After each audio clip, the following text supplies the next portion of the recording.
Tridente Aceleradora presenta.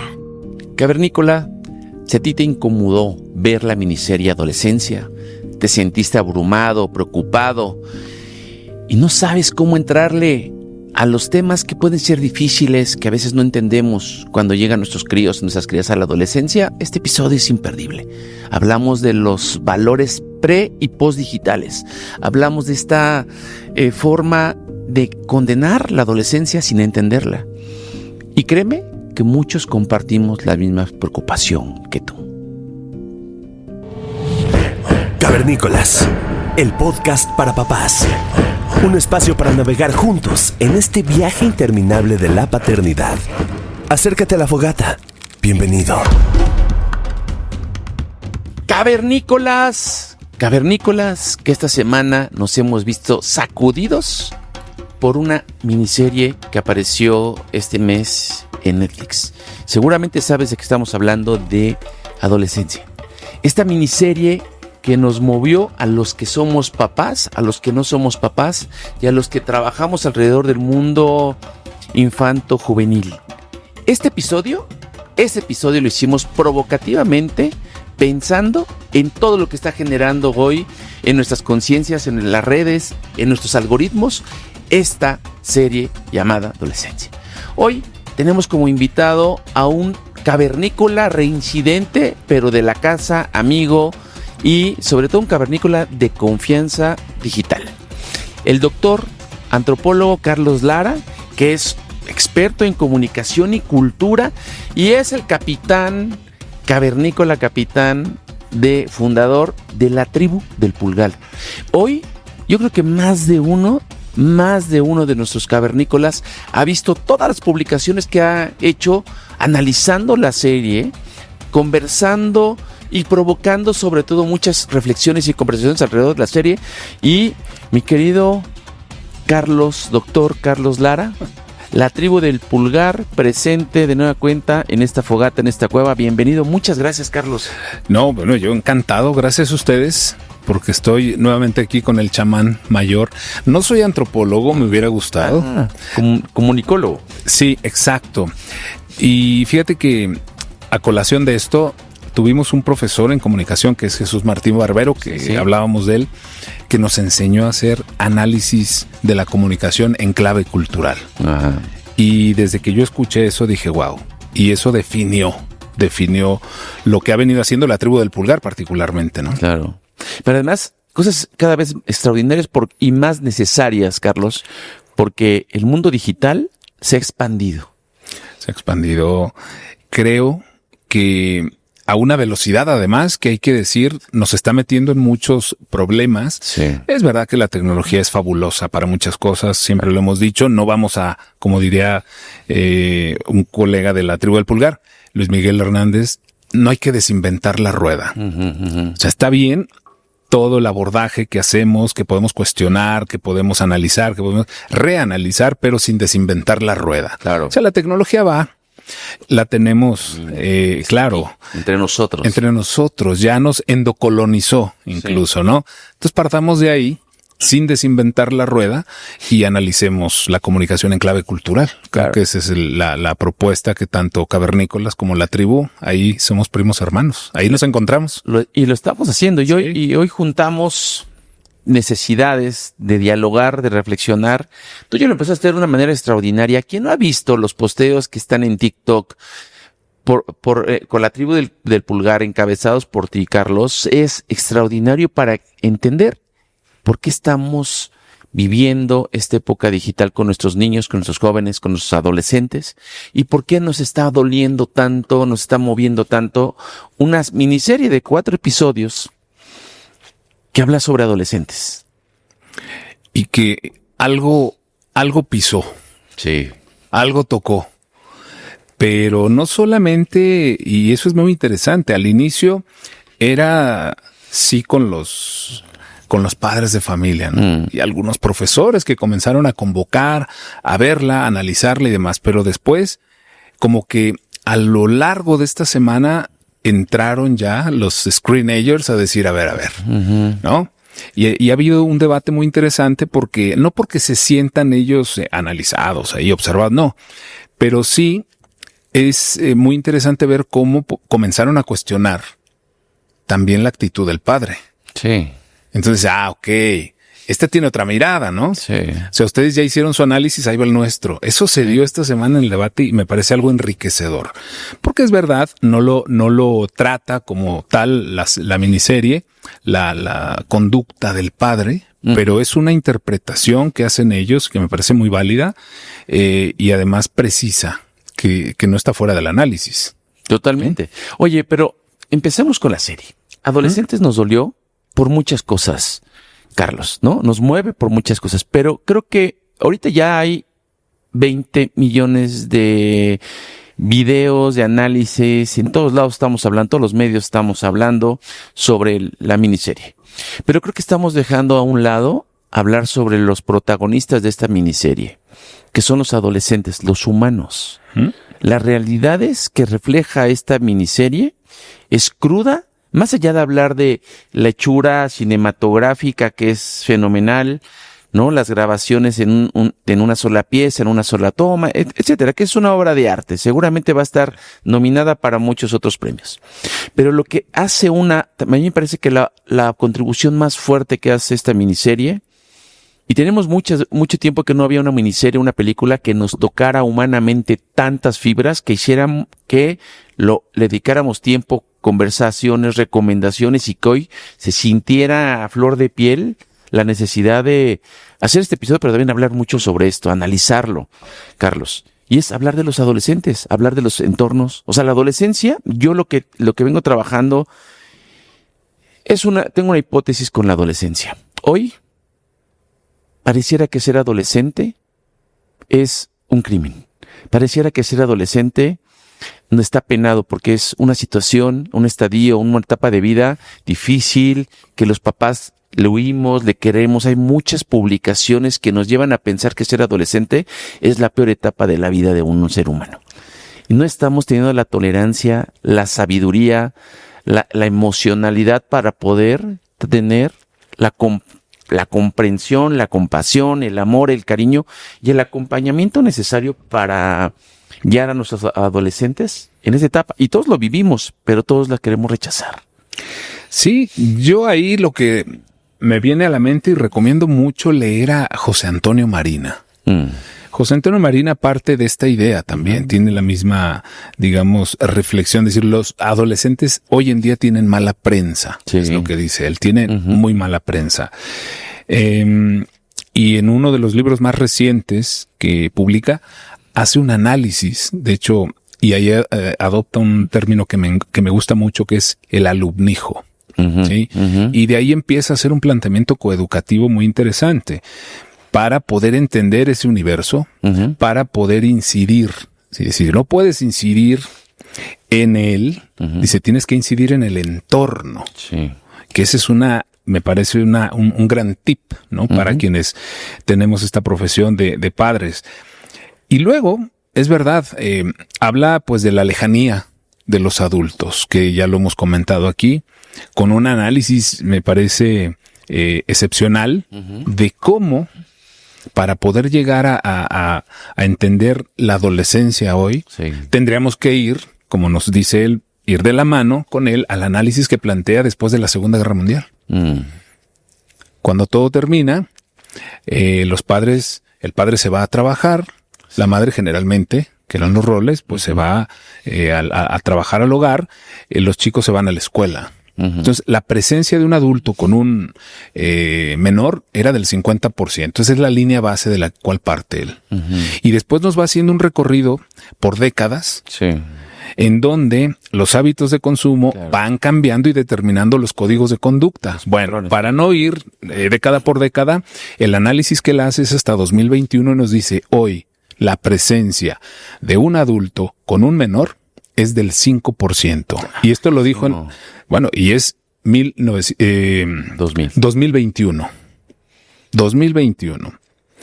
Y luego viene esta serie y decimos, wow, pues es que sí, ¿no? Sí. Porque ser adolescente hoy, pues es querer ejercer o querer desarrollarte en un universo habitacionado, domiciliado, ¿sí? En donde no te sientas juzgado, ni observado, ni... es difícil cuando no hay cercanía, cuando no hay confianza, cuando no construiste a tiempo un lazo emocional, tú lo sabes mejor que yo, incluso de confianza plena, pues entonces sí hay que preocuparse. Porque la serie lo que relata en ese primer gran plano, fíjate cómo inicia, y eso es muy ilustrativo. La serie inicia con ese trayecto de cómo llega la policía a la habitación del chico, sí. Claro. Y eso es muy significativo, que aunque esté dormido y lo levante, ¿no? Pero llega a la habitación, es decir, llega al espacio donde los adolescentes hoy en día están consumiendo y están llevando a cabo sus relaciones personales y su consumo audiovisual. Ya no es domiciliado, ahora ha dado un giro, es habitacionado. Sí, todavía más íntimo. Más íntimo. Y entonces ahí necesitas negociar, como con la prótesis misma, ¿no? No es prohibir, es enseñar. Es cronometrar, es posponer, es negociar. Eso requiere tiempo. Y es lo que menos tenemos, porque lo voy a decir en términos muy cavernícolas. El problema que tenemos ahora es que ya no experimentamos ni el tiempo ni el espacio antropológico. Sí. Por lo que hemos comentado, porque hoy el tiempo y el espacio los determina la tecnología. Claro. La aceleración del tiempo y la reducción del espacio es fruto de la transmodernidad tecnológica. Entonces, lo que menos tenemos es tiempo para ese diálogo, para ese acercamiento, para ir construyendo, ¿no? Esa relación de confianza plena. Y que además este tiempo yo creo, yo también lo estoy viviendo, tú lo estás viendo hoy teniendo adolescentes en casa, yo tengo un preadolescente que tiene una patita más adentro de la adolescencia y vamos viviendo cosas, pero yo creo que nunca puede ser tarde para dedicarle tiempo a los hijos, a las hijas, a los críos.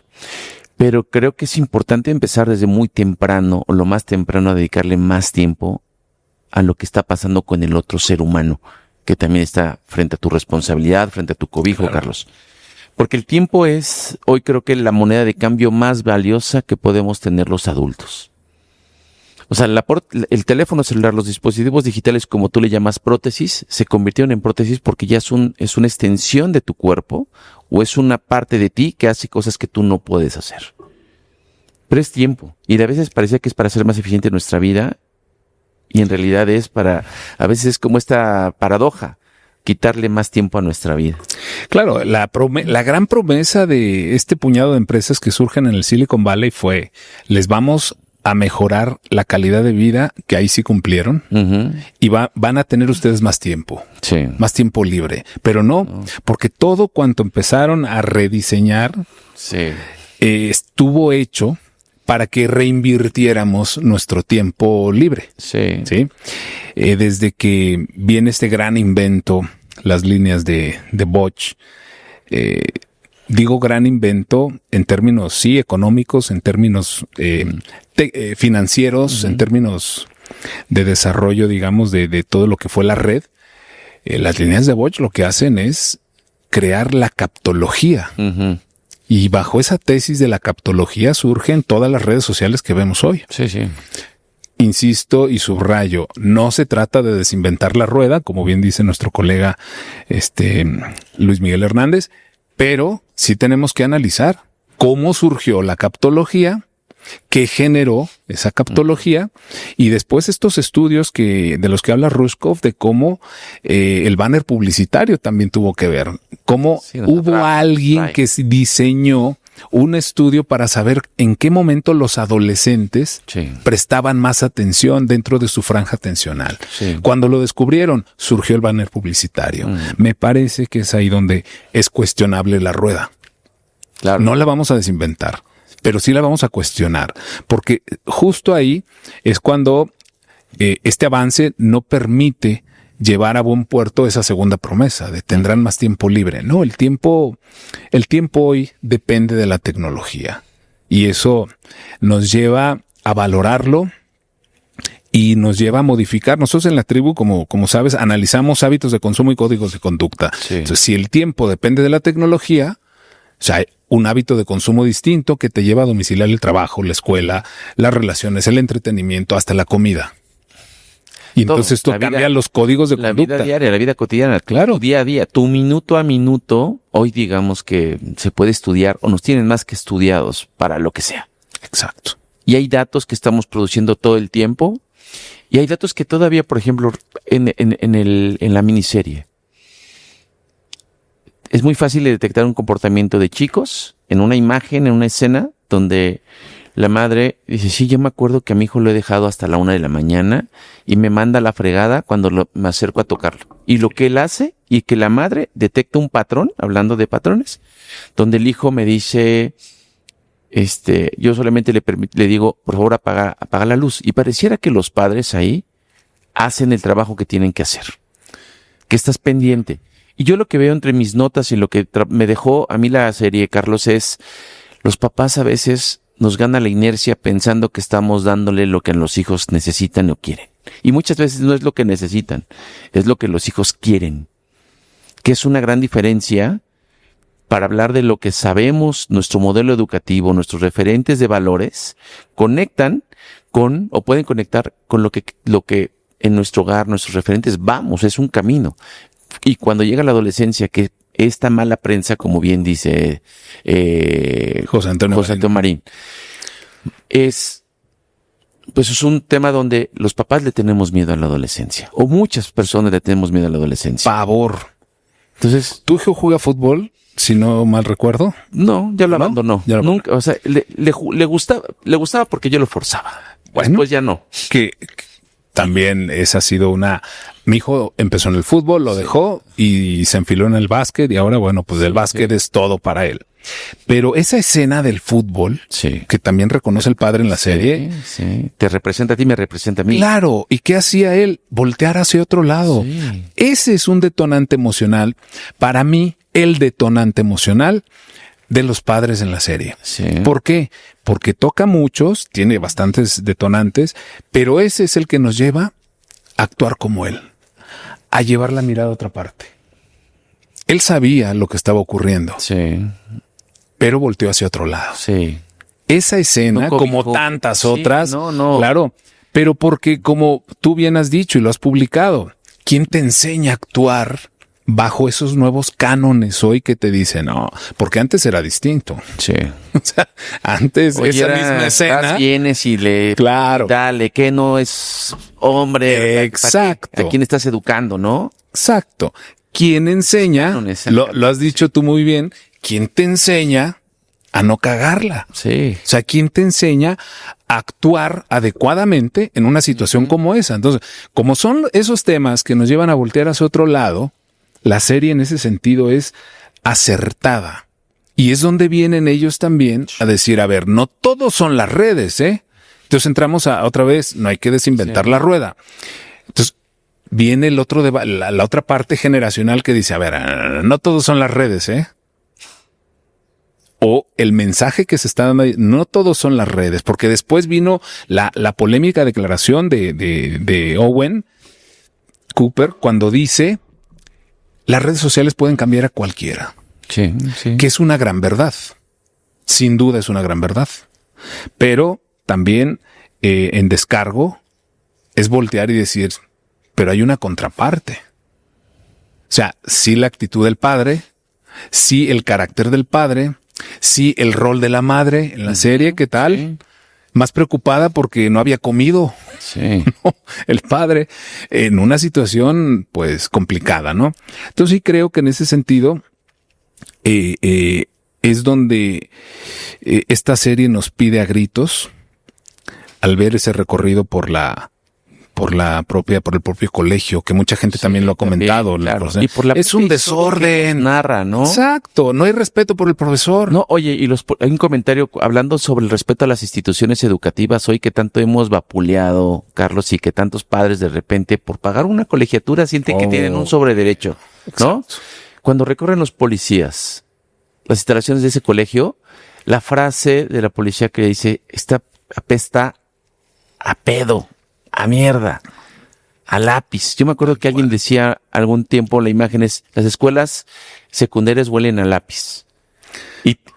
Y sacapuntas. ¿no? Sí. Y es un olor, es un aroma de adolescencia, Claro. es un aroma humano, pero está aborrecido. Totalmente. Y todo el tiempo creo que una de las cosas que nos enseña la miseria es que qué tantas cosas estamos metiendo en el cesto del aborrecimiento humano.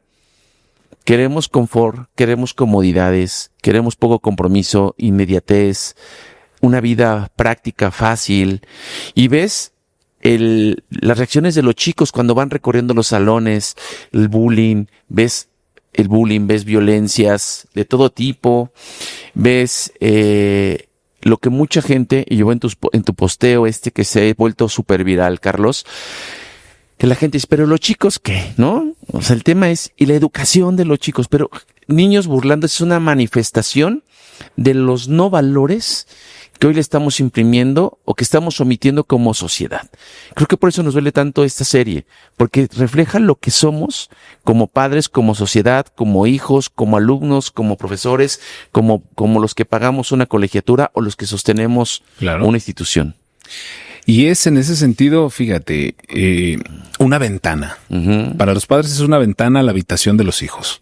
Yo así lo veo. La miniserie es una ventana que te ofrece lo que puede estar ocurriendo en ese universo adolescente. Sí. A tiempo o no. Y ese plano secuencia que bien dices de la escuela, ahí ves todo. Sí. Ves todo pasar. Por eso es que la gente pregunta, no tienen respeto ni por la autoridad educativa ni por la autoridad en sí. Sí. O sea, el policía, que lo hacen correr, que vamos. Uh-huh. Y ahí el hijo del policía también es otra gran escena, sí. Otro gran detonante emocional, una cachetada a los adultos como diciendo, a ver, despierta, ¿sabes? Y nos vemos representados tanto en el padre del protagonista como en el agente. Yo creo que esos son los dos roles que nos representan, ¿sí? El agente de la policía, el hijo le tiene que decir, padre, te tengo que ayudar porque me da vergüenza verte tan perdido. Sí. O sea, no sabes los corazones de colores, no sabes las píldoras, no es la manosphere de referencia del presente. Y el otro, pero entonces eso quiere decir que tú sabes dónde está el cuchillo. Llévame dónde está el cuchillo. O sea, ese pensamiento. Una de mis notas cuando veía esta serie, como analista, como sociólogo, como intérprete del comportamiento humano, no podía dejar de hacer notas, Carlos. Pero una de mis notas me vi reflejado ahí también, donde los adultos solemos interrumpir a nuestros hijos, solemos interrumpir a los adolescentes y solemos decirles lo que tienen que hacer todo el tiempo y dejamos de escuchar a nuestros críos, a nuestras crías, sí. De la edad que sea. Un valor predigital. Un valor predigital, ¿no? Que es fundamental, tú lo dices perfectamente. Pero en esa escena ves que nos gana la ansiedad, representa cómo a nosotros nos gana la ansiedad ante lo que el otro dice, ante dedicarle tiempo y dedicarle calma a nuestras emociones, conexión con el otro para escuchar el mensaje. Y eso me representa, ¿cuántas veces he callado a mi hijo? ¿Cuántas veces lo interrumpo sin antes decirlo? Y ya me ha puesto lecciones de vida a mí, mi hijo. Sí. Es, oye, es que no me escuchaste, yo te lo dije y no me hiciste caso. Dije, qué la chica. O sea, sí. Ahí es donde uno la caga como papá. Sí. Pero es uno donde representa, pero también es aprender. A mí me deja esa lección de, una vez más, si tengo entre mis notas, escucha un poco más. No, tu ansiedad no le tiene que ganar a la razón. Sí, y es ahí donde, mira, hablo de pausar, posponer, claro. Negociar. Ahora mi hija acaba de vivir antier y ayer, tenía un comportamiento raro. Bueno, la primera decepción que ha tenido de una amistad, una amiga, una ruptura de la amistad, no sé si definitiva, temporal, no sé qué. Y ayer cuando llego, escucho que le estaba comentando a Arnau, pero alterada. Y después no me quiso contar. Dije, no voy a ir. Sí. Oye, no, cuéntame, no. Que lo respire. Hoy por la mañana me dijo, ¿puedo hablar contigo? Le dije, y hablamos, le dije, tengo que salir, pero hoy no hay clase, hoy es viernes último de mes. Le dije, vuelvo y retomamos. Va, pero ya me adelantó. Sí. Y ya me dijo, ya tal. Y bueno, puedes decirle 2, 3 cosas, se queda muy tranquila. En el trayecto yo venía pensando en eso. La llamo y le digo, bueno, a reserva de que ahora que lleguemos tal, pero tada. O sea, que sepa que ahí estás. Sí. ¿Sabes? Y es posponer el diálogo. Y mucha gente dice, no, me tiene que decir ahora. Sí. Ahora me dices, porque estás raro. Sí. Estás raro. Pero no representa, es la ansiedad de uno. Es tu propia ansiedad. Esa escena de la gente, Sí. él iba por el cuchillo, él quiere saber dónde está el cuchillo. Y el hijo le dice, antes tienes que saber los códigos, porque en los códigos está la respuesta a gran parte de la investigación que tienes que hacer, pero te lo tengo que decir porque me da vergüenza verte así de perdido. Sí. Ese es otro gran detonante que nos representa a muchos. O sea, ese no esperar, ¿no? Y ese es uno de los graves problemas que luego se reflejan, y parece que no, pero voy a hacer un paréntesis. Ese es uno de los grandes problemas por los que estamos donde estamos en la medición internacional de la prueba PISA. Y es un tema, a ver, me hace pensar en varias cosas esto, ¿no? Porque uno va persiguiendo ciertas cosas frente a los hijos y yo creo que frente a los adolescentes también, Carlos. Y el manejo tan desprestigiado de la adolescencia. Sí. Y yo creo que todos hemos pasado por esa etapa. Yo creo que lo más que hice en esa etapa fue tener peinados súper locos, ¿no? Y seguramente a mi padre le tocó la vergüenza de que tener un peinado de palmera. Y era literalmente, una prima me dijo, parece una palmera. Y sí, era rapado y el pelo largo y así. Y me sentía más cercano, me acuerdo que mi ideal estético era Robert Smith. Pero yo era la Robert Smith mexicana de 13 años y no conecté. O sea, nunca fui el peluquero. Nunca entendió. Era más Caifán que Robert Smith, ¿no? Pero después voy a esto, porque recuerdo que después llegó en mi generación la de Ey, fuiste Pachuco.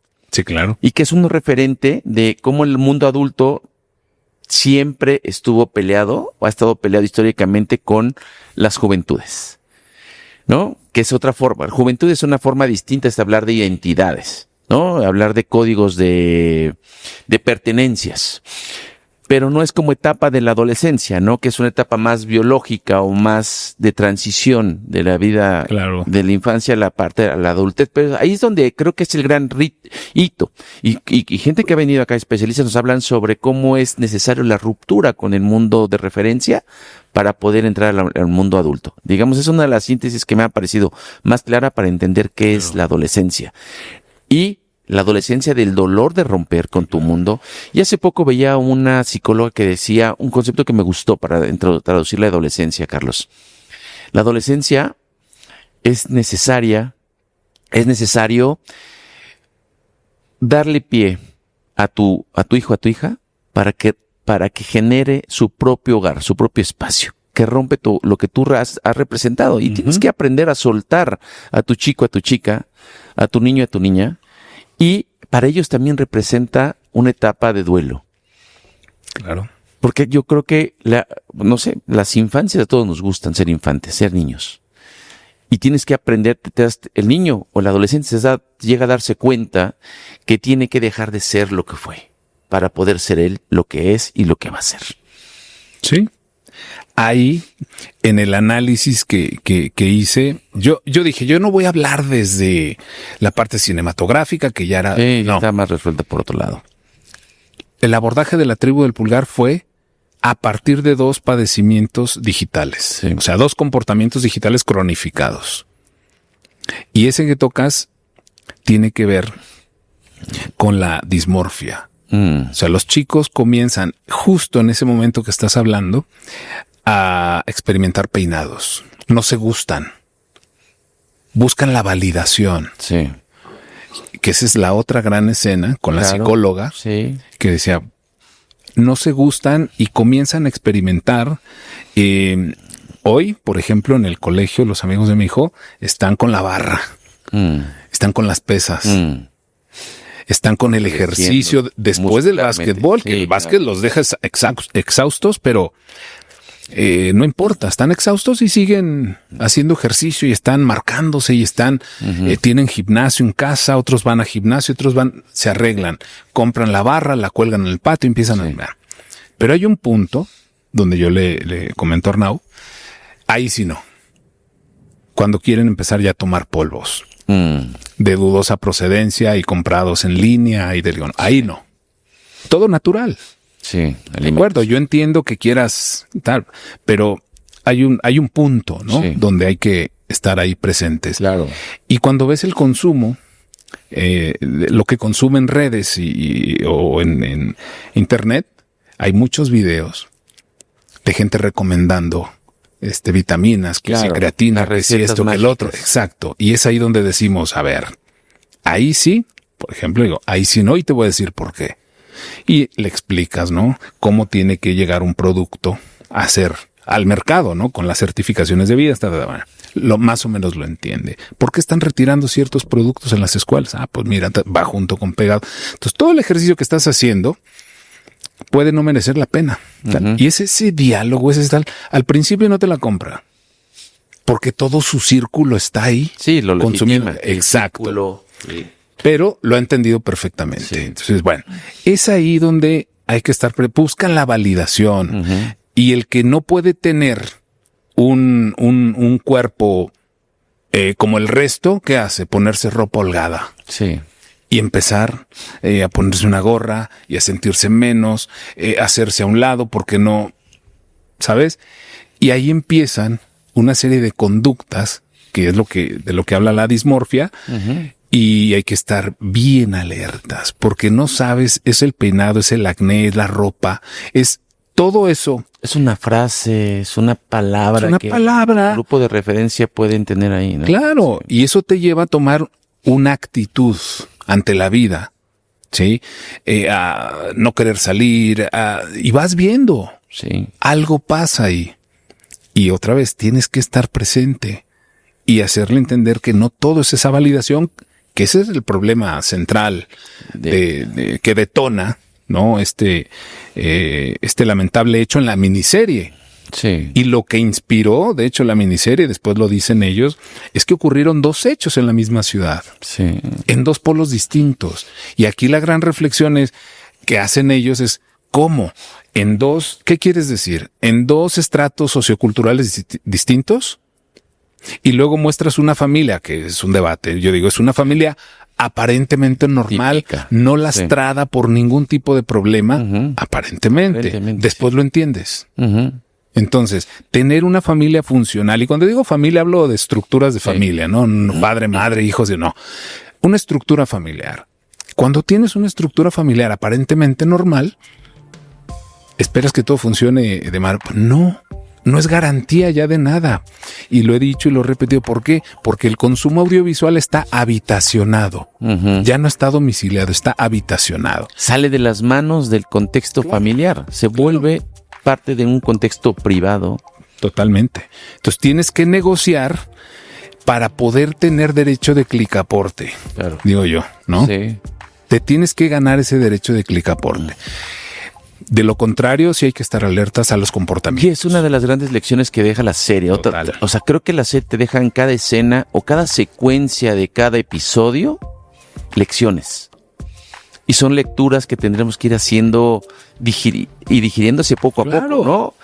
Hablas tú del picaporte y hablas y no sé si me recuerda las diferentes escenas o secuencias de las escenas y te llevan a reflexionar una y otra cosa más, ¿no? Esta posibilidad de la madre o el padre, no recuerdo quién de los dos decían en un diálogo, ¿qué hicimos?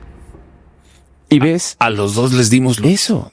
Y ves el viaje de una familia que trata de encontrar su normalidad en su vida cotidiana. Este diálogo en la camioneta con la niña jugando con los padres. Lo que puede ser una escena amorosa típica de la familia de ensueño.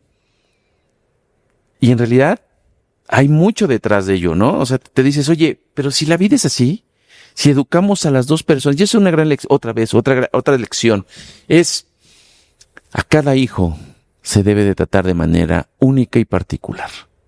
cada hijo representa un contexto una distinto. Gran enseñanza esa, sí. Porque ahí te va. El final, que me gustó, me encantó. A mí también, sí. Porque hay una corriente artística que suele decir las obras en los museos, las obras no las termina el artista, las termina el público. Yo estoy muy de acuerdo en eso. Y aquí es igual. O sea, el director, el guionista y todos dijeron, termínenla ustedes. La decisión del chico en esa escena de felicidad que van todos ahí, que le llama al padre y le dice, esta es mi decisión. Vuelve a romper todo, sí. Claro, porque es la realidad. Lo que están viviendo ahí es una burbuja de felicidad, tal, pero tienen un problema. Y evidentemente cuando él recibe el dibujo que le hace llegar, ese verlo, dices, aquí va una escena lacrimógena, Sí. ¿no? Porque llegan a dejar y va, pues, un detonante emocional. No, lo ve con cierto cotidianidad. Sí, así como que, Sí. ¿no? Y después cuando le comunica su decisión, ahí es donde me parece esta genialidad de Finn. Es decir, cada uno. Sí. No es el drama. Al principio dices, vamos a ver un drama estadounidense, esos que te encierran en un juicio y van. No, Nada. ¿ya vieron todo esto? Es todo lo que está detrás de lo que hemos acostumbrado a ver en un juicio. Totalmente. Un drama, En la argumentación. La argumentación está clara desde el principio. Oye, y otra escena que también me deja como hay varias que, una de ellas es cuando el papá y la mamá pelean y tratan de reconfigurarse, tratan de no llegar más lejos, pero el padre le dice, oye, ojalá hubiera sido tú la que hayas vivido eso.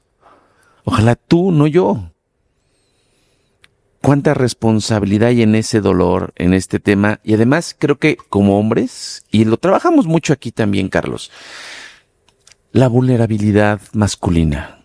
Carajo, o sea, yo entiendo, ¿no? Pero sigo yo diciendo, carajo, ¿cómo está tan penada ser vulnerable masculinamente, no? O sea, desde el punto masculino no nos permitimos o no nos habíamos permitido ser vulnerables. Y en la película, cada vez que se iba haciendo vulnerable el hombre, regresaba. O sea, no le entraba a la vulnerabilidad. Hasta el último le entró la vulnerabilidad. Sí. Y ahí, fíjate, ese momento en el que elige el hijo quién esté, Sí. que dice mi padre, Uh-huh. y la madre después, ¿pero por qué dijo que tú? Sí. Claro. Esa es una decisión que cambia, es un plot point en la película, ¿eh? Sí. O sea, eso cambia y le da toda la narrativa que vimos. Pero la gran enseñanza, yo creo que al final, y cuando digo familia, digo estructura familiar, creo que la familia, había un historiador, Luis González y González, que solía hablar de la matria, no en el sentido que le han dado en la literatura femenina, sino la matria como todo lo que aprendes de puertas de tu casa hacia adentro, que es la educación. Sí, sí. Y la patria de puertas hacia afuera, que es la enseñanza, ¿no? Y en esa escena que describes, pues dices que es la estructura familiar, que dicho sea de paso, hoy por hoy sigue y espero que siga siendo el último refugio. Sí. Es el último refugio. El primero y el último, ¿no? Sí, sí. Esa es la base. Pero al final, Sí. El que está siempre, el que debe ahí va a siempre. estar. Sí. Ahí va a estar. O sea, es la cueva. Al final llegas a la cueva de nuevo. Sí. Sí. O sea, la estructura familiar, la familia, es el último refugio. Sí. Te haya ido como te haya ido. Ujú. Y es que, o sea, de esas reflexiones, al final de cuenta, el dolor del amor de los padres sin herramientas emocionales. Exacto. O sea, ¿cómo haces? Pero a ver, aquí, que ese es el gran reto, porque luego toda la gente te dice, escuchaba algunos comentarios de que invitaron especialistas también a diseccionar la serie y decían, no se van de aquí hasta que nos digan Sí. qué hay que hacer. Bueno, lo que digas, compites con el acelerado día a día que tenemos. Sí. Sí, tú puedes decir. Completamente. Claro. Tú puedes decir la regla de los 3 8 de Robert Owen. Sí. A ver, ¿podemos hacerla? Quizá no del todo. Quizá no del todo. Es una buena guía. Exacto. Pero a ver, juegos de mesa, salir a pasear, con la mascota y todos, buscar esos espacios de desconexión y de conexión emocional son determinantes. Si no los has trabajado, si no has trabajado eso, te va a costar. Yo te digo, nosotros tenemos una gran conexión emocional, una institución dentro de casa que es el Palomero. Todos los fines de semana vemos películas, vemos series, lo hemos trabajado. Sí. Yo te digo lo que nos funciona a nosotros, claro. Las pautas creativas, en qué consisten y tal, ¿no? Pero, claro, la gente decía, ¿a qué hora? Sí. Bueno, pues, maestro, ¿Y con qué dinero? Y a veces no se necesita dinero. Pero a veces también dice con qué dinero, Claro. Y es un tema pensando en diferentes contextos, Carlos, ¿no? Claro. Donde dices, oye, ¿y qué tal si le dedicas más tiempo? O sea, el tema de un palomero puede ser en el canal 5 o en cualquier plataforma. Claro, es el acto de estar ahí. Ve Chapultepec. Sí. A mí me encanta ir a Chapultepec cuando ves a las familias todavía apropiándose de esos espacios que fueron hechos también. Bueno, Tlalpan. Sí. El bosque de Tlalpan, sí. Los merenderos y la gente ahí merendando, toda madre, pasando el día. Sí. Oye, que de la familia el papá corre, pues aquí te esperamos. Y he visto esas escenas, sí. Y va corriendo, luego llega y se integra y están en el merendero. Creo que es ahí donde tenemos que hacer esa reflexión de cómo volver a conectar y hacer simbiosis con la naturaleza, con nuestra naturaleza, ¿no? Hay una serie de recomendaciones, pero todas apuntan y te atajan así pero es que no hay tiempo. Y sí, yo lo entiendo, no hay tiempo. Pero el sábado y el domingo, me parece, el domiciliar el trabajo te permite también, que esa es la parte buena que tiene domiciliar el trabajo, hacer home office, te permite también estar ahí. Entonces, es un tema de hábito. Y también es un tema entender, o sea, creo que esta serie nos deja a flor de piel los grandes riesgos que pueden tener nuestros chicos si les dejas una plataforma a su libre albedrío. Y alguien, Pisu, que fue nuestro segundo cavernícola invitado de este podcast, él decía una imagen que me sigue resonando, Carlos. Tú no dejarías a tu hijo ir solo al súper o a la tienda. Hoy día los tenemos más en cautiverio. Los cuidamos demasiado, ¿no? Los sobreprotegemos. Porque las condiciones del contexto pareciera que nos dicen que eso es lo que tenemos que hacer como padres. Pero tampoco es como si tú le das una tablet, y esta es la frase que él nos decía, si tú le das una tablet, un dispositivo digital a tu hijo, es como si tú lo dejaras solo en el Zócalo de la Ciudad de México y te veo en tal tienda. ¿Cuántas personas se les puede cruzar en el minuto, en el segundo 1, en el 2, el 3? ¿Y cuántos riesgos hay? Entonces él dice, si no los dejas hoy solos en el Zócalo de la Ciudad de México, que anden ahí, ¿por qué si los dejas una tableta, un dispositivo móvil al libre albedrío? La edad que sea, o sea, en realidad un adolescente no puede manejar por un principio básico, porque su madurez emocional no le da todavía para generar el criterio de lo bueno y lo malo, dónde está el riesgo y qué pasa si se te cruza enfrente una mascota o una persona. Claro. ¿Qué decisión tienes que tomar? ¿En dónde tienes que discernir? ¿Dónde está el camino correcto? Todavía no tienes esos criterios, hay que formarlos. Y hoy, lo hemos platicado mucho también en el capítulo anterior, la madurez emocional de los niños, de las nuevas generaciones. Y la madurez en la toma de decisiones en los criterios están más largos, son más largos, es un proceso donde antes la mayoría de edad te daba como para que te formaran y ya fueras independiente. Hoy esa aspiración de ser independiente, creo que también nosotros, hay un efecto que estoy viendo, Carlos, que seguramente será otro episodio, hablar de los papás Peter Pan. Los papás que no queremos ver crecer a nuestros hijos. La categoría en la cual están incurriendo los adolescentes, y lo estamos viendo sociológicamente, es la del adultocente. Otra vez en casa. Sí. Con todos los derechos y con cada vez menos obligaciones. Claro, sí. Sí, da para otro programa. Y mira, en el punto de reflexión general de la miniserie, yo te digo, es en realidad la historia que nos presenta la miniserie, es la ausencia de los valores predigitales de conexión humana. Y es un concepto que te has trabajado mucho. Sí. Y que pueden ver en la tribu del pulgar todo lo que llevas trabajando en ello. Los valores predigitales de conexión, que además la gente empezó a preguntar, oye, ¿qué son? Pues, lo más básico, solidaridad, empatía, diálogo, acercamiento, comunidad. Todo lo que genera comunidad. Claro. Eso es lo que genera comunidad. Porque si no hay comunidad, o sea, si se pierden los valores predigitales de conexión, como se están perdiendo, pero si llegamos ya a una ausencia de diálogo, de escucha, de solidaridad, de empatía, de un buen manejo del entorno, pues, se pierde la comunidad. Al perderse la comunidad, ya no hay nada. Es que el tema parece que la empatía es un concepto tan sofisticado para muchos hoy, porque dejas de conectar. Porque empatía no solamente es lo que me conviene que todos los escuchen y que me hagan eco.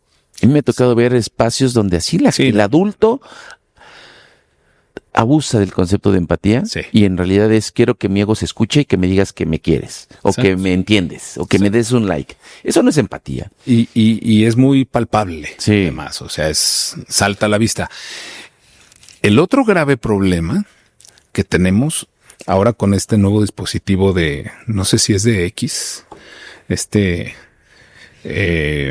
oráculo que acaba de salir. La nueva inteligencia artificial integrada a X. Qué barbaridad. Sí. Qué cosa. ¿Por qué hablabas de la falta de criterio? Yo te digo, ahí hay temas de derechos de imagen que te pueden generar un daño moral. Eso no se lo están cuestionando, ahora la están disfrutando. La están disfrutando sin límites. ¿Sí? Haciendo uso de imágenes de personas públicas, pero da igual. ¿Sí? Y siento que lo están tomando como una especie de juguete, de entretenimiento. No, y para hacer guerra y mal usarlo y enfrente al otro, y burlas y sornas, Y en ese sentido, yo creo que la serie es aleccionadora en cuanto a lo que debemos hacer. Si vamos tarde, no importa, pero es algo que debemos hacer. Por lo que comporta de cara a la sociedad y a la comunidad. ¿Qué es lo que yo veo con esta aplicación? Lo que hemos venido analizando en la tribu del pulgar, vamos directos hacia la infocalipsis. Pasamos por el fake news, atravesamos el deepfake y la infocalipsis es ya el escenario de apaga y vámonos. ¿Por qué? Porque lo que está minando este desarrollo tecnológico a través de estas innovaciones que se ven como algo inofensivo, algo divertido, lo que están minando detrás es la credibilidad en los hechos. La verdad. Ya está. Cuando ya no haya, no por esta falta de criterio de toda una generación, no sepan distinguir entre los hechos, que eso te lo dice así la prueba PISA. Por eso estamos como estamos en la prueba PISA. Uno de los principales criterios de la prueba PISA es que sepan distinguir entre lo que leen, una opinión, en un texto, una opinión, un editorial, en fin, pero que sepan distinguir entre un hecho verdadero, no tal. Yo veo los ejercicios que les ponen a mis hijos y tal, y yo digo, va en ese sentido, ¿no? Una vez que se llegue a minar la verdad en los hechos, la veracidad de los hechos, por una gran mayoría, vamos a tener una falsa democracia. Pero democracia porque así está construida, está aceptada. ¿No? Son los nuevos códigos de valores. Vamos a tener un nuevo contrato social. ¿Y qué es lo que están diciendo los creadores de las nuevas tecnologías en este año? O sea, esta declaración del principio de año para hablar de necesitamos un nuevo contrato, un pacto social a nivel global, a nivel humano, te están diciendo que vienen cosas que tenemos que repensar. Claro, pero ya en términos, ya no es un lazo social, es un lazo digital. Y ahí es donde vemos un escenario infocalíptico. Es la infocalipsis. Viene, pues ojalá que eso termine con estas plataformas y estas formas de hacer generar más violencia frente al otro y no más comunidad y coincidencias, que pueden ser también algunas cosas necesarias para distinguir y poner criterio entre las opiniones. Pero, oye, déjame regresar a este tema de cómo hoy este concepto que tú lo has dicho y lo trabajas mucho, los valores predigitales, Carlos. Los valores predigitales.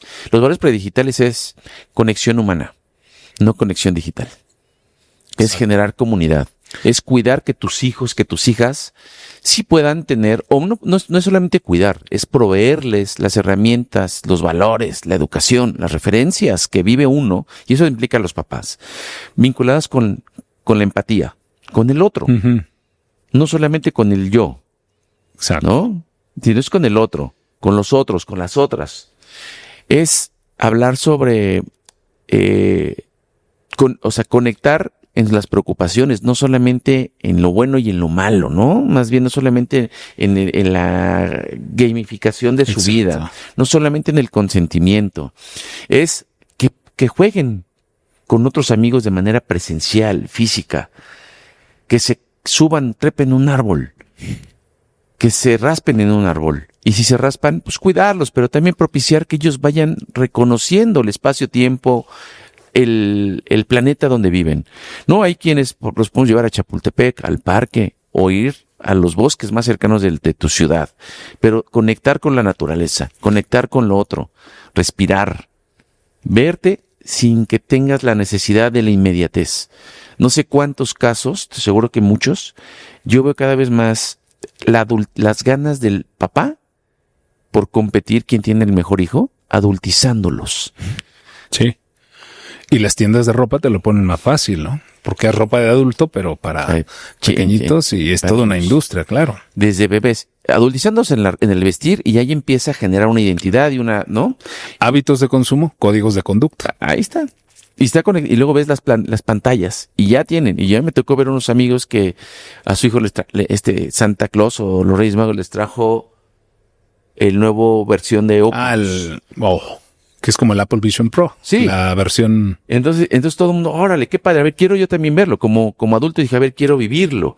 Pero que a un niño de 8 años, 9 años les des este gran regalo. Es un incentivo, no es qué bueno que mi hijo hoy tiene la capacidad y que yo tengo la capacidad económica de darle este gadget, sino es que él está sembrando y ojalá que se compense el otro tiempo, los valores. Y el córtex prefrontal. Eso es a mí. Y todas las consecuencias que yo le veo más importante. Sí, y luego vas y te dan la licencia, como aquí en la ciudad, a los 16 años con un permiso y ya están conduciendo un coche. Madurez. Sí, madurez, claro. O sea, es la madurez de las conexiones sinápticas. No es por algo, no es por moral que diga, posterguemos lo más que podamos el acceso a las tabletas o a los dispositivos, ¿no? Decía una colega hace ya muchos años, 20 quizá, no tantos, pero sí, que el acto del habla iba a ser prescindible. Claro. Ella decía en 100 años. O sea, ya habla, va a ser algo el habla. El acto del habla, sí. O sea, vamos a volver a las cavernas, ¿no? ¿En qué sentido? Decía, el acto del habla va a ser prescindible. Después lo uno, esto, al Congreso hace 5 o 6 años de la lengua. Ajá. Que se llevó a cabo creo que en Córdoba, Argentina, fue hace 5 años, esta reunión que hacen en la Real Academia de la Lengua, donde la Fundación BBVA presenta un paper que financió y decía que los chicos había una generación de chicos hablando como Siri y como Alexa. Claro, sí, bueno, sí. Después te vas a los emojis. Y de los emojis a estas nuevas formas de comunicarse, palabras truncas, en fin. Inmediatamente recordé el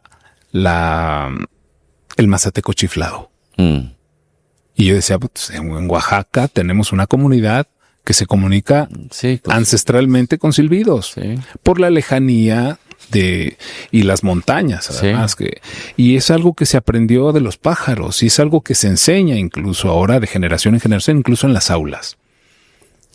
Y pues resulta que no somos los únicos. Hay 8 comunidades en el mundo con esa misma práctica. Una declarada Patrimonio de la Humanidad, por cierto, en Canarias, en España, pero en China hay otra, por ejemplo, Portugal. Y dices, bueno, no es descabellada la idea. Con la inteligencia artificial agentiva, no es descabellada la idea, ¿no? Y esta es parte también de la infocalipsis. En este marco lo estamos analizando. Entonces, lo que hace al final el chico, o sea, al tomar una decisión, cuando la comunica al padre, es tomar una decisión ya madura, una decisión fuerte. No sabemos por qué. Sí. Pero ahí es donde dices, esperas un desenlace más coherente, no simplemente decir, voy a hacer esto, ¿no? Entonces el chico de 13 años vive una experiencia en la que tiene que madurar. ¿En qué? ¿En un año? ¿Menos de un año? 13 meses. 13 meses. Tiene que madurar todo eso en 13 meses. Pasar de algo... De un niño... Porque la escena uno es un niño llorón que se hace pipí en los pantalones. Claro. Tal cual, que está viviendo lo que es su momento, la niñez, hoy. La preadultez, la preadolescencia hoy. Sí, expuesto a... Porque antes el bullying, pues sí, era... siempre ha existido, es verdad. Pero había un momento de descanso. Salías de la escuela, ibas a casa, no había redes sociales, no había dispositivos, tal. Y hasta el siguiente día, ¿no? Sí. Hoy no, es 24/7. Sí. Y de forma exponencial. Sí, claro. No solamente es uno. El otro se ríe y ya se expande en un grupo, en otro, alguien lo potencia. Claro. Con lo cual no descansas. Y eso te deshace anímicamente. Te deshace. Y luego entramos al otro problema. O sea, ¿cuál va a ser la postura de los padres? ¿Cuál va a ser la postura del colegio? ¿Cuál va a ser la postura de las madres? Tenemos el problema en Nuevo León, Tecmilenio. Tuvimos otro aquí. En fin, que es algo que está ocurriendo. Entonces, el abordaje que nosotros proponemos aquí es un abordaje coeducativo. Pero ¿quién debe participar en un abordaje coeducativo? Sí, los profesores. Sí, los padres y tutores, sí, los alumnos y sí, la institución educativa. Porque era lo que comentábamos hace un momento. El dicho en redes incluso más común ante este tipo de problemas es el gobierno debería prohibir narcocorridos. Los narcocorridos. El gobierno debería prohibir el uso de los celulares. El gobierno debería... ¿Por qué el gobierno? Responsabilidad de alguien, exigiéndole que la responsabilidad sea de alguien más. Claro. Sí. Es decir, no somos nosotros, es que es el gobierno. No. Esa chamba te toca a ti. O sea, el gobierno te ha puesto un plantel educativo, hay un profesorado, hay un sistema de enseñanza. Esa es la patria. Donde estamos fallando es en la matria. O sea, esa es la enseñanza. Donde estamos fallando es en la educación. Entonces... El grave problema que estamos enfrentando es que hay una gran mayoría de padres y tutores que están utilizando las escuelas y los espacios educativos como guarderías emocionales. Ese es el problema. Sí, y trasladamos esa responsabilidad, ¿no? Y he escuchado tantos padres que dicen, es que la escuela es la que lo tiene que dar. Y dices, ¿dónde está tu responsabilidad de lo que debe pasar dentro de casa? Porque tú, o sea, es una corresponsabilidad. Tú estructuras ciertas cosas. Tú le dices no a ciertas cosas. O le dices sí a ciertas cosas. Claro. Y ahí está la permisidad, ahí está el tiempo. ¿Qué prefieres? ¿A un hijo darle una tableta para que sea su nana desde que tiene 0 años y te deje estar chingando? ¿O prefieres dedicarle tiempo y agradeces que tu hijo te chingue? Que te esté... Porque es inquieto, porque ves al otro humano. ¿O lo deshumanizamos a los niños? En España hay un movimiento ahora de los profesores quemados.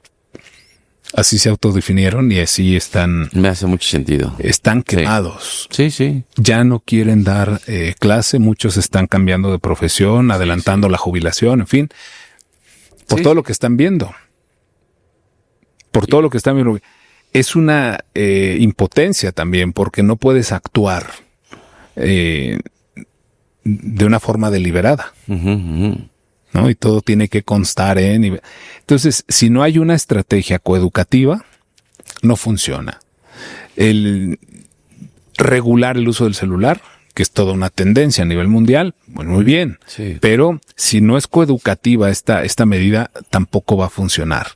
Porque lo van a agarrar entonces con una mayor ansiedad, no, tiene que ser una medida coeducativa, orientada a que sepan dar, ahora sí que ponderar el uso educativo, el uso cultural y el uso social de los dispositivos. Que es fundamental. Es un trabajo de... Sí. Oye, pero hoy día, regresando a lo que nos está sembrando la serie, yo creo que nos vuelve a ser propicia que volvamos a hacernos preguntas. Total. Sobre el uso. Y yo creo que de repente está tan normalizado estas cosas que dices, oye, si no te haces preguntas después de ver esto, en un mundo donde el mundo se ha vuelto un mundo cínico, Carlos. Somos tan cínicos. Donde todo se pierde valores. Donde tú ves que mujeres defienden a un diputado, senador, una figura pública en el estrado mayor de esta nación. Y lo cobijan acusado, falso o verdadero. Solo acusado.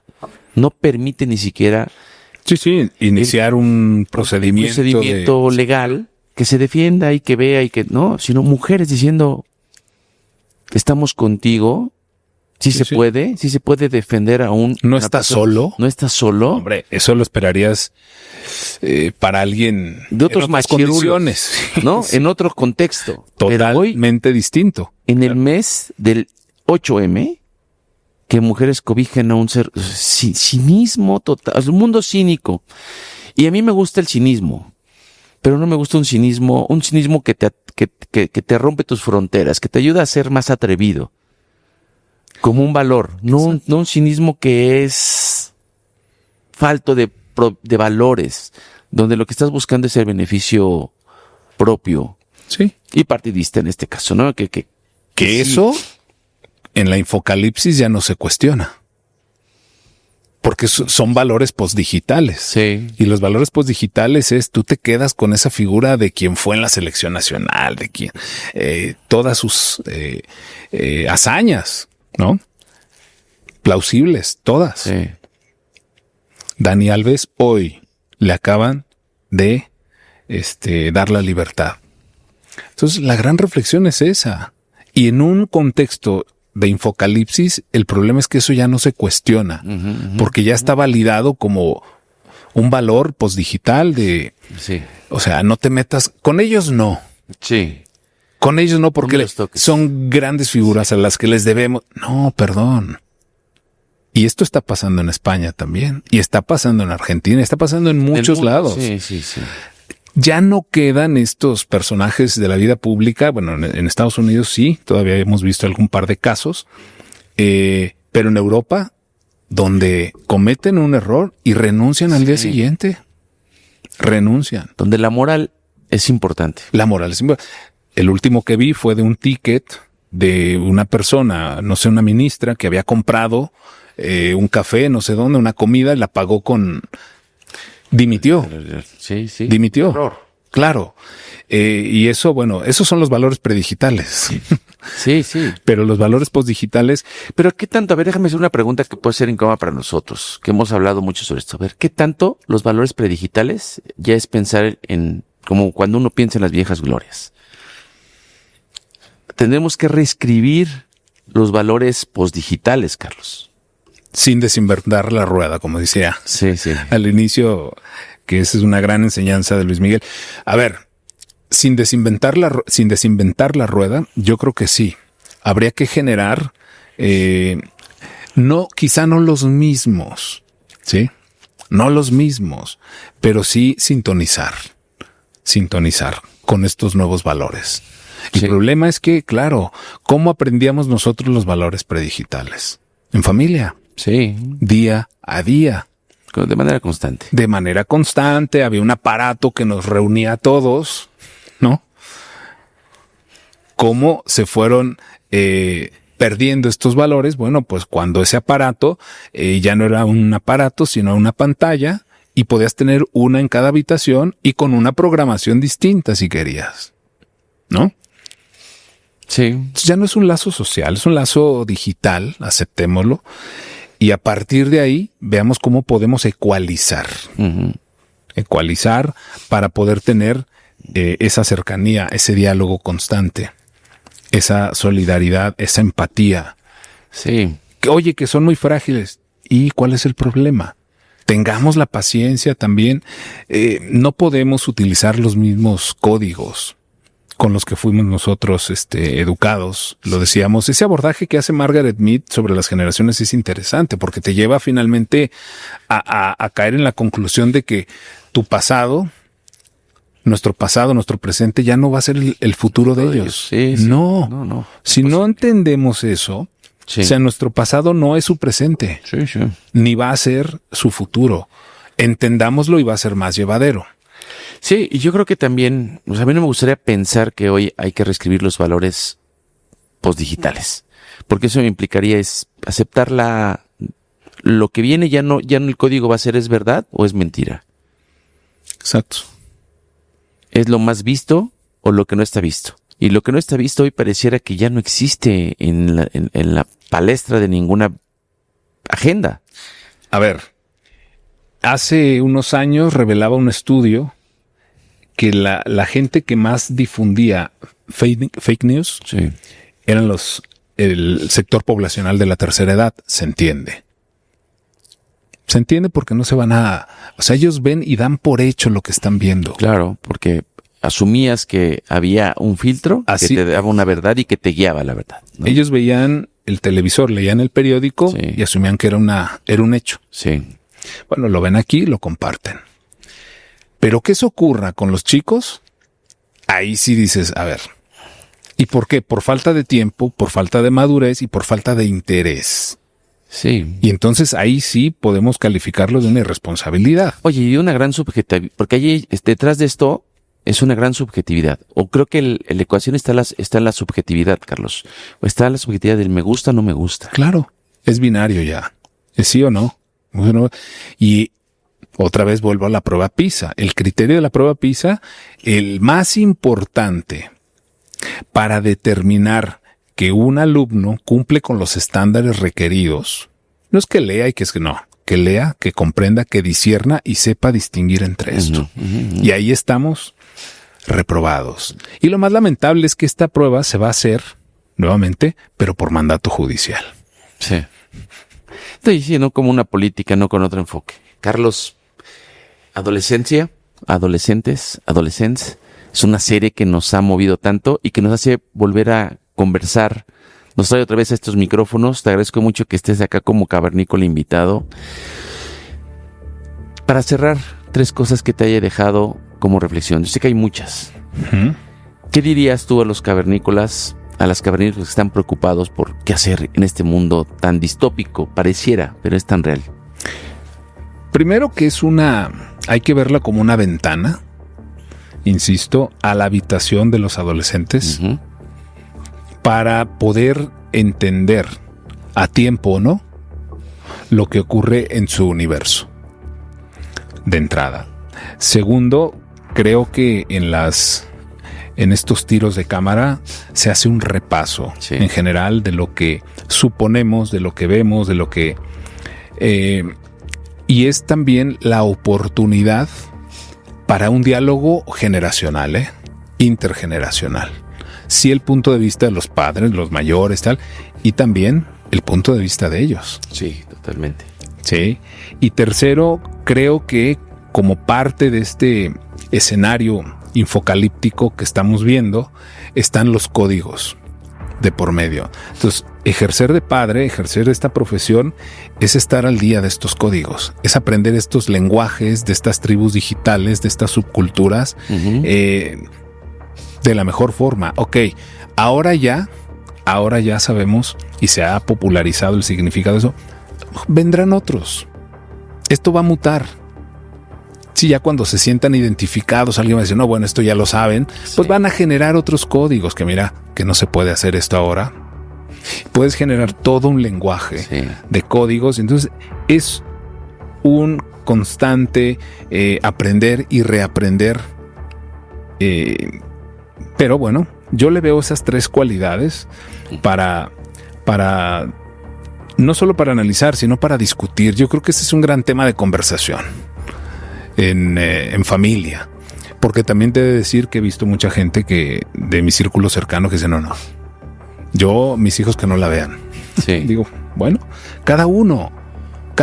Pero yo creo que si hay, insisto, si has construido y has tejido ahí una muy buena urdimbre para que pueda haber confianza, diálogo, acercamiento, solidaridad, empatía y todos estos valores predigitales de conexión para una confianza plena, a mí no me preocupa que estén, por ejemplo, encerrados en su habitación.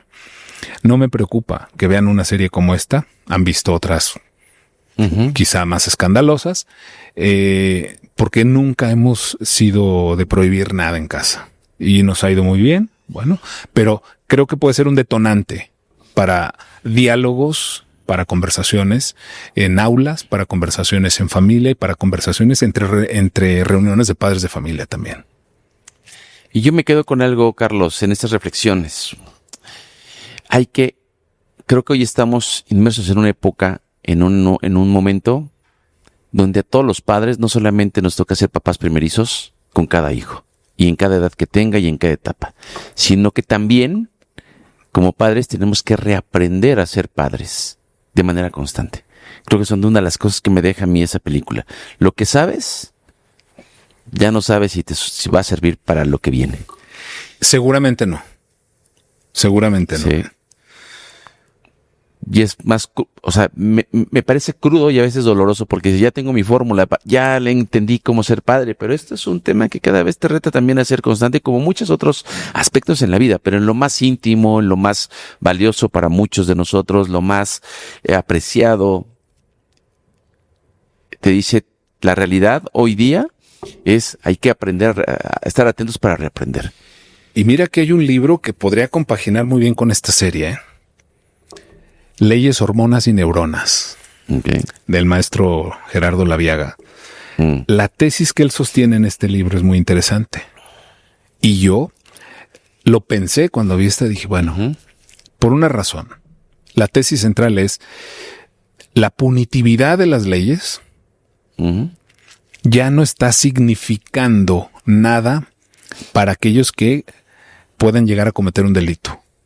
Es decir, los códigos penales ya no son el regulador de la sociedad. Ajá. Se cometía un delito y decías, bueno, vamos a tipificar un nuevo delito, ¿no? Claro. Feminicidios, como sea, tipificas.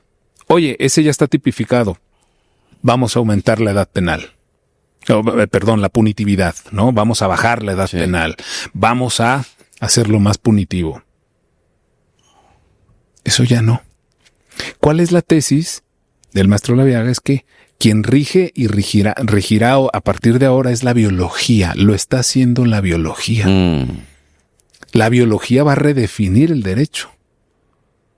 Porque ya no actuamos conforme a las reglas, a las leyes, a los códigos penales. Actuamos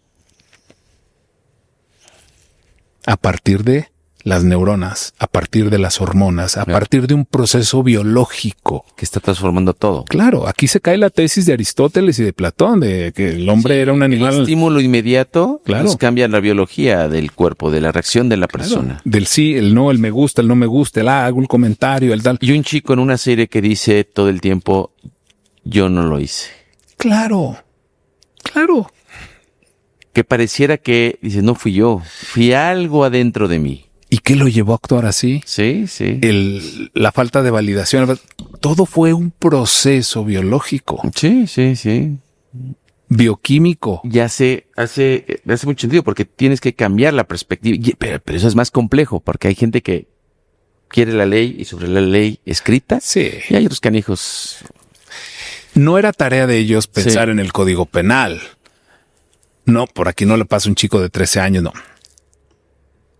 Pero los hay mayores, sí, que ya en edad de donde ya estas reglas del juego, que es constitución, leyes, códigos, ya no significan lo que significaban anteriormente y te llevaban a... Sí, no, porque ahora el tablero tiene otros elementos que están en el terreno de la biología. Es una tesis muy interesante. Está interesante y nos ayuda a pensarnos de manera distinta para no juzgar solamente con la mirada de lo inmediato y de lo que pareciera aparente. Y fíjate que cierro con esto porque me recuerdo las primeras imágenes del primer capítulo donde el papá se siente decepcionado después de ver el video. Llora, se siente frustrado, se cierra y yo me sentía, ¿cómo se sentiría ser padre al lado de una circunstancia como esa, Carlos? Cuando les tira el brazo y hace así. Sí, se muere. Creo que ese movimiento te llega. Sí. Te llega porque es un choque de emociones. ¿Qué haces en una circunstancia que pareciera que la familia preserva el amor, el cariño, o sea, hay lejanía? Pero este movimiento de atrás y luego se regresa y lo toca, lo abraza, le das el cariño, le das todo. Porque eso es lo que uno hace con los hijos. Claro. Es un acto de mucha inconsciencia amorosa. Ser papá, ser mamá. Totalmente. Y esto, ¿cómo te pone a prueba la circunstancia? Yo lo veía con mi esposo y me dice, ¿tú qué harías? ¿Qué hubieras hecho? Todavía lo abraza o lo abrazas o no. ¿Qué haces, no? Claro, porque es el menor de la tribu. Y es una decepción. Y afuera te están pintando la camioneta, afuera hay un juicio, ¿sí? Y hay toda una condena moral. Uh-huh. Pero es tu hijo. Y es replantear los valores de nueva cuenta. ¿Qué haces? ¿Lo acompañas hasta dónde? Esta inconsciencia amorosa de ser padres nos pone siempre en tela de juicios. Y creo que y cerrando este episodio y cerrando las últimas imágenes donde por fin te vuelves vulnerable como padre, este llanto doloroso solo la vulnerabilidad se muestra llorando en una cama, en un peluche, acomodando un peluche. Esa vulnerabilidad del hombre me hace pensar mucho en cuánto trabajo nos cuesta amar y hablar con el corazón. Y no solo eso, Carlos. Hablar con el corazón en el momento preciso, en el momento necesario. Y arrimar el hombro. Y estar ahí. Sí. Estar ahí no solamente es la presencia, es estar ahí en las circunstancias. Es darle continuidad y es amar con mucha presencia y de manera permanente. No basta una sola vez. ¿Cuántas lecciones nos deja Adolescents para seguir reflexionándolo? Como padres y como profesionales, Carlos. Como padres y profesionales. Ahí está. Pues, Carlos, gracias por estar en esta cueva de nueva cuenta. Soy nuestro cavernícola invitado. Y no dejen de ver los contenidos, las reflexiones que hace Carlos en La Tribu del Pulgar. Muy recomendables. Proyectos hermanos, amigos, solidarios, que compartimos el mismo ethos, que es entender lo que pasa en el mundo de nuestros críos, de nuestras crías, de nuestros intrusos y nuestras intrusas, en el mundo digital y en el mundo predigital. Yo soy Omar Estrada. Muchas gracias por estar aquí con este episodio y espero que les hayamos sumado algo a esta incomodidad, a estas reflexiones, a los que hayan visto ya Adolescents. Y si no, no se lo pierdan. Estoy seguro que van a estar incómodos y que les va a dar para reflexionar muchas cosas hacia el futuro. Gracias. Y si este episodio crees que le puede ser útil, le puede sumar a otro papá, a otra mamá, no duden en compartirlo. Muchas gracias. Nos vemos en el siguiente episodio y uga uga.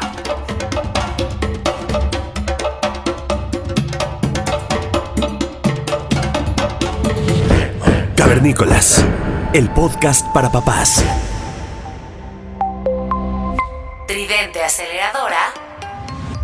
presentó.